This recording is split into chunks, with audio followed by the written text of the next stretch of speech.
Il y a en fait une ignorance du public, et je pense que cette ignorance n'est pas due au hasard. Ça fait 60 ans que les médias européens, qui se disent les meilleurs du monde, informent le public, et on constate qu'en fait le public ne sait pas l'essentiel.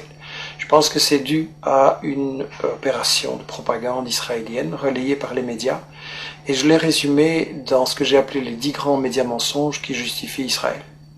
Le premier grand média mensonge, c'est qu'on nous dit Israël a été créé en réaction au génocide contre les Juifs en 40-45. Ça, c'est totalement faux.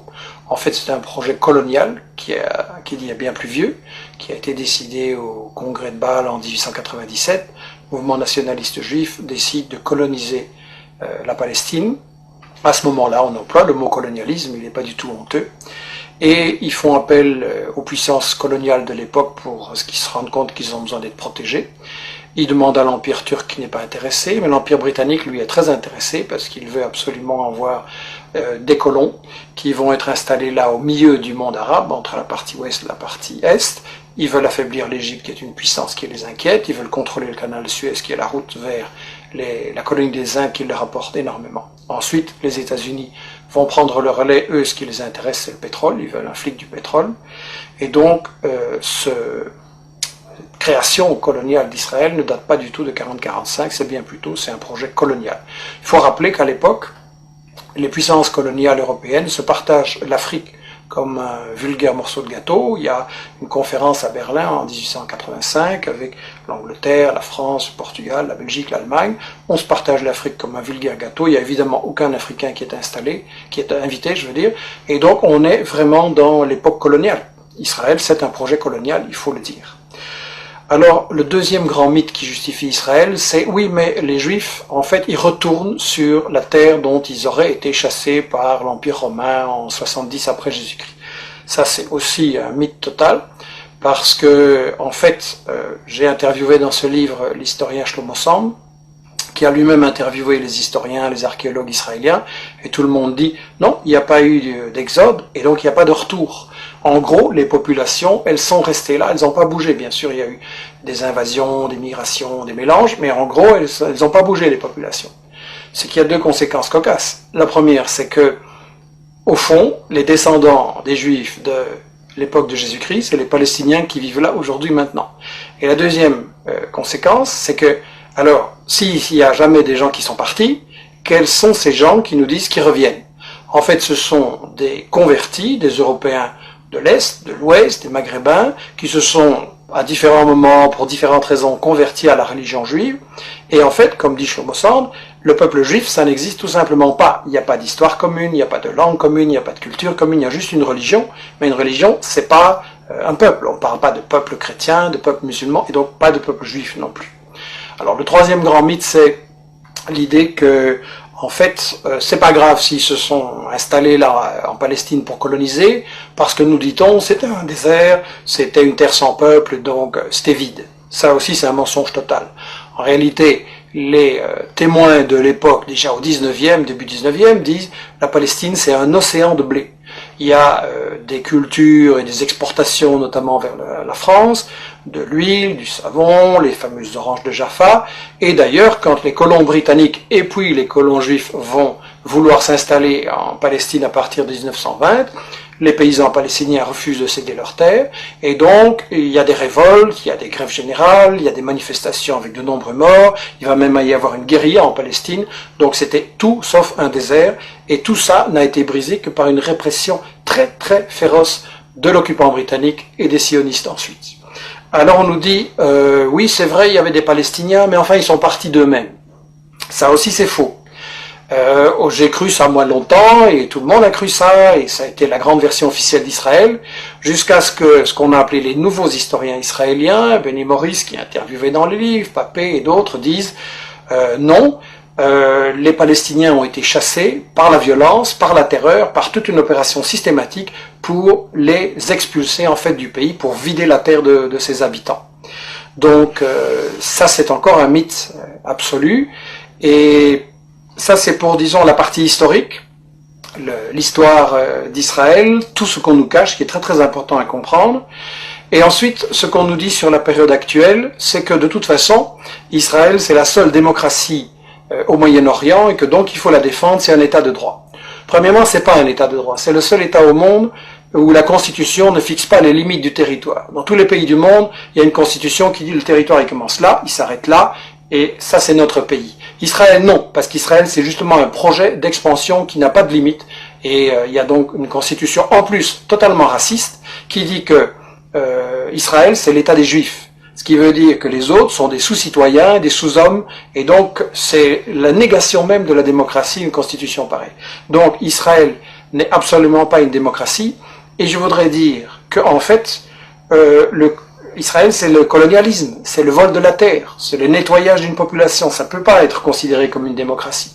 Alors bien sûr on me dira, il y a un parlement, il y a des médias, il y a des profs d'UNIF qui critiquent, etc. C'est vrai, mais étant donné que c'est un État qui est basé sur le vol de la terre, ça veut dire qu'en fait c'est une démocratie entre les voleurs pour savoir comment ils vont continuer à voler. Et ça n'est pas une démocratie, c'est du colonialisme, c'est toujours de la dictature.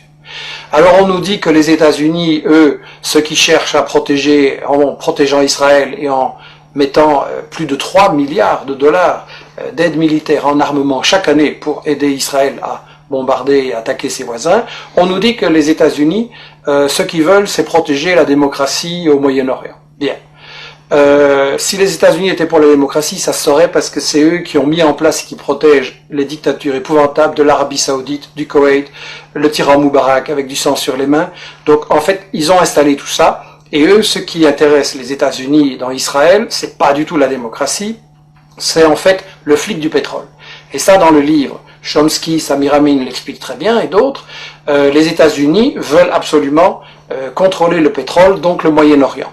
Ils veulent briser tout État qui pourrait résister à ce projet et qui n'accepterait pas de donner son pétrole pour rien. On l'a vu avec les guerres d'Irak, on l'a vu avec d'autres agressions. Seulement, les États-Unis ne peuvent pas attaquer à tout bout de champ tous les pays du Moyen-Orient qui ne leur plaisent pas. Donc ils ont besoin de ce que Chomsky appelle dans son interview le flic de quartier. Israël, c'est ça, le flic de quartier.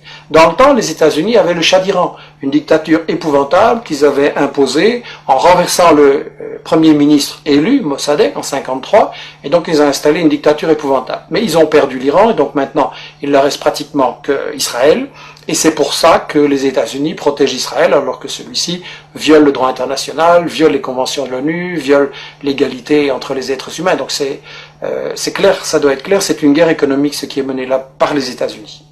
Alors l'Europe, elle se prétend plus neutre, elle prétend qu'elle est à la recherche d'une solution entre les Israéliens et les Palestiniens. C'est absolument faux. Solana, qui était le ministre des Affaires étrangères de l'Europe, a déclaré il n'y a pas longtemps à Israël, vous êtes en fait le 28e État membre de l'Union européenne. C'est l'industrie européenne de l'armement qui finance et collabore avec l'industrie israélienne de bombardement, de l'armement, pardon. On a des gens comme Lagardère en France et Dassault qui sont tout proches de Sarkozy et qui collaborent avec l'industrie de l'armement israélienne.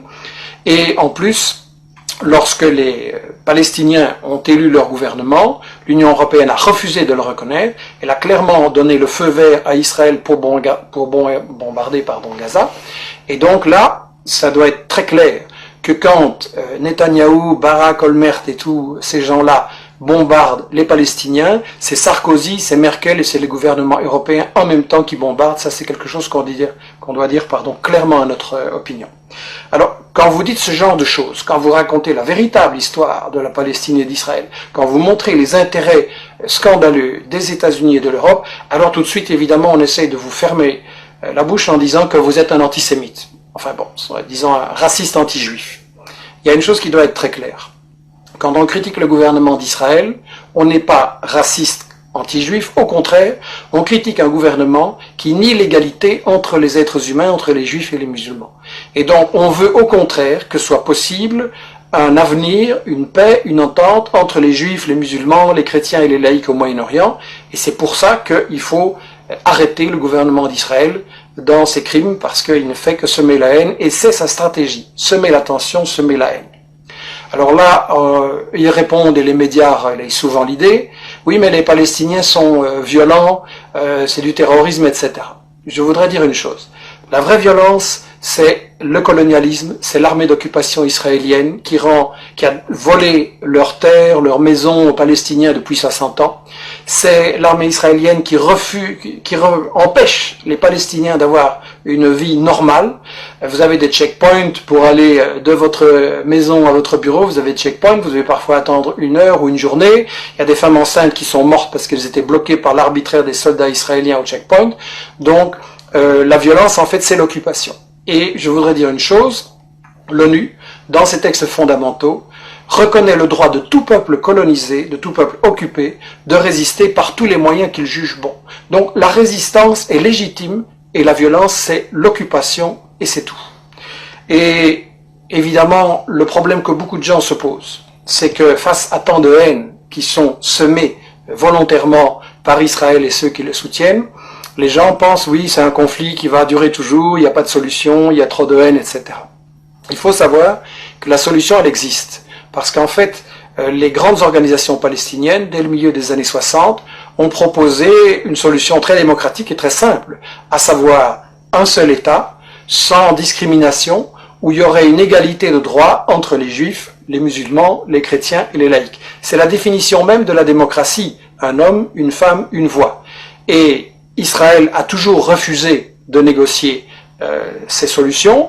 Qu'est-ce qu'il a fait? Il a emprisonné ou assassiné non seulement récemment les dirigeants du Hamas, mais aussi les dirigeants du Fatah ou du FPLP ou du FDPLP. Donc en fait, Israël refuse de négocier, Israël refuse une solution qui est évidente, et il faut donc se demander pourquoi. Et la seule raison, je l'ai dit, c'est que Israël sert aux États-Unis de flic du pétrole, et donc c'est une guerre économique, c'est une guerre pour le pétrole, c'est une guerre pour les multinationales, et la seule chose qui peut arrêter ça, c'est la pression de tout le monde, des citoyens en Europe, en Amérique latine, en Afrique et au Moyen-Orient et partout, la pression sur les dirigeants politiques qui sont complices d'Israël, la pression sur les médias qui, il faut le dire, ne disent pas la vérité, et ça veut dire par Internet, avec des initiatives comme celle que nous lançons, la lettre d'information sur la Palestine, etc., que chacun fasse l'information, rétablisse la vérité, démasque les médias mensonges et les mythes justificateurs d'Israël, et en appliquant cette idée, nous sommes tous des journalistes, on arrivera véritablement, je pense, et assez rapidement, à une possibilité de négocier et de trouver une solution pour établir la paix au Moyen-Orient.